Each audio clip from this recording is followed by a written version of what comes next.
Civil સુપ્રિન્ટેન્ડન્ટે જનાના હોસ્પિટલના OPD વિભાગ અંગે પ્રતિક્રિયા આપી હતી. જનાના હોસ્પિટલમાં 26મી તારીખથી ઓપીડી વિભાગ શરૂ કરવામાં આવશે. જનાના હોસ્પિટલમાં 800 બેડની સુવિધા ઉપલબ્ધ છે. માઇક્રોબાયોલોજી, પેથોલોજી અને બાયોકેમિસ્ટ્રી ડિપાર્ટમેન્ટ પણ ચાલુ કરવામાં આવશે. તેમજ સૌરાષ્ટ્રના કોઈ પણ દર્દીને સગર્ભા માતાઓ અને તેમના બાળકોને બધી સારવાર મળી રહેશે. અપડેટેડ ઓપરેશન થિયેટર અને પીડિયાટ્રિક સર્જરી વિભાગ પણ શરૂ કરવામાં આવ્યો. 1250 જેટલા નિષ્ણાંતો સરકાર દ્વારા પણ ફાળવવામાં આવ્યા. માનનીય વડાપ્રધાન શ્રી નરેન્દ્ર મોદી સાહેબ દ્વારા તારીખે 25મી તારીખે આ જનાના હોસ્પિટલ જે સૌરાષ્ટ્રનું સૌથી મોટી હોસ્પિટલ તો પીડીયુ હોસ્પિટલ છે અને આની સંલગ્ન જે 800 બેડનું જનાના હોસ્પિટલ છે આનું લોકાર્પણ કરવામાં આવ્યું. અને એટલા માટે હું માનનીય વડાપ્રધાનશ્રી અને સાથે સાથે આપણું મુખ્યમંત્રીશ્રીને પણ આભાર વ્યક્ત કરું છું. અને 25મી તારીખે જ્યારે ઇનોગ્રેશન થયું ત્યારે આપણે એવી રીતે પ્લાનિંગ રાખેલી છે કે આગલા દિવસે એટલે 26મી તારીખે આપણે બધું ત્યાંની સેવા ચાલુ કરાવી દઈશ અને એવી રીતે આપણું આ પ્રોમિસ જે કર્યું છે આ ઉપર આપણું ઉતર્યું છે. એટલે 26મી તારીખથી બધી સેવા ચાલુ થઈ ગયું. 26મી તારીખે જે હતું જે first day of MCH hospital કહેવાય આમાં ઓલમોસ્ટ 550 ઓપીડી હતું. આમાં બંને એટલે બાળકોનું પણ ઓપીડી આવી ગયા અને સગર્ભા માતા અને માતાઓનું ઓપીડી આવી ગયા. પછી ત્યારે ઓલમોસ્ટ 4 વાગે એટલે 3:30માં એક સગર્ભા માતાનું માતા એડમિટ થઈ અને પછી અને 4 વાગેની 2 મિનિટે બપોરે એક બાળકનું નોર્મલ ડિલિવરીથી જન્મ થયું. એટલે આ આપનું MCH હોસ્પિટલનું જે નવી MCH આ ફર્સ્ટ ડિલિવરી હતું.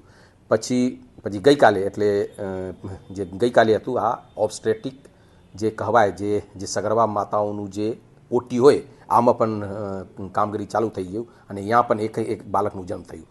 પછી આ સાથે સાથે જે તપાસની કામગીરી છે આ તપાસનું કામગીરી પણ ચાલુ થઈ ગયું છે. એટલે આમાં માઇક્રોબાયોલોજી ડિપાર્ટમેન્ટ, પેથોલોજી ડિપાર્ટમેન્ટ અને બાયોકેમિસ્ટ્રી ડિપાર્ટમેન્ટ આ 3 ડિપાર્ટમેન્ટ મળીને આ કલેક્શન સેન્ટર અને આ બધું કર્યું છે. ત્યાં પણ તપાસ ચાલુ છે.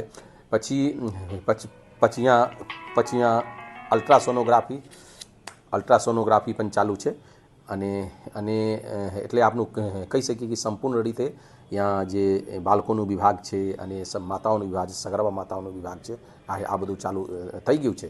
અને મને લાગે છે કે આ જે સૌરાષ્ટ્રનું સૌથી મોટી હોસ્પિટલ અને આપણું કહીએ જે ગુજરાતનું સૌથી હાઇટવાળું અને સૌથી વધારે હોસ્પિટલ આ જે સંકલ્પ સાથે જે આપણે સરકારશ્રી આપ્યું છે, જે આપણે સૌરાષ્ટ્રની જનતાનું ભેટ આપ્યું છે, લોકાર્પણ કર્યું છે, આ માટે હું પીડીયુ હોસ્પિટલ તરફથી એવી રીતે સંકલ્પ સાથે આપણું આગળ વધવાનું છે ટીમ પીડીયુ સાથે કે સૌરાષ્ટ્રની જનતાને સારી સેવા આપીએ અને કોઈ પણ મુશ્કેલી આપણે આવવા નહીં દઈએ. ઝીરો રેફરલ પોલિસી એટલે ઝીરો રેફરલ પોલિસી સાથે આપણું આગળ વધીએ છીએ.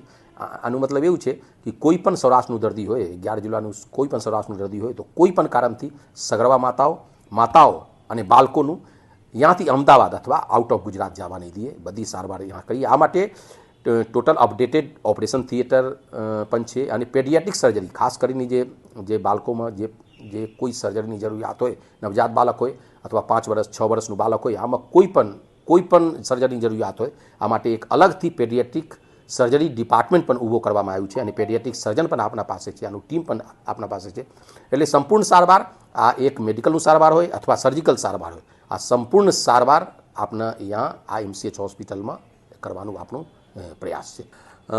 હું ફરીથી એકવાર સરકારશ્રીને ધન્યવાદ કરું છું કે 1250 એટલે 1250 1250 જેવા મહેકમ આમાં વર્ગ 1થી વર્ગ 4 આવી ગયા. આમાં ડૉક્ટરથી લઈને પારામેડિકલ સ્ટાફ, નર્સિંગ સ્ટાફ અને વર્ગ 4 આ બધું આવી ગયા છે. આમાં એડિશનલી 1250 મહેકમ સરકારશ્રી આપ્યું છે. એટલે સરકારશ્રીને હું ફરીથી એકવાર ધન્યવાદ કરું છું. અને પહેલાંથી જે જૂનું સ્ટાફ જે આપણા 2 ડિપાર્ટમેન્ટ ચાલુ હતું આ ડિપાર્ટમેન્ટ તો છે જ. એટલે અમૂમન મને લાગે છે કે 2000 એટલે 2000 માનવ બળ સાથે જેનું કહીએ આપણે માનવ બળ સાથે આ MCH હોસ્પિટલ અત્યારે રનિંગ છે, અત્યારે ચાલુ છે.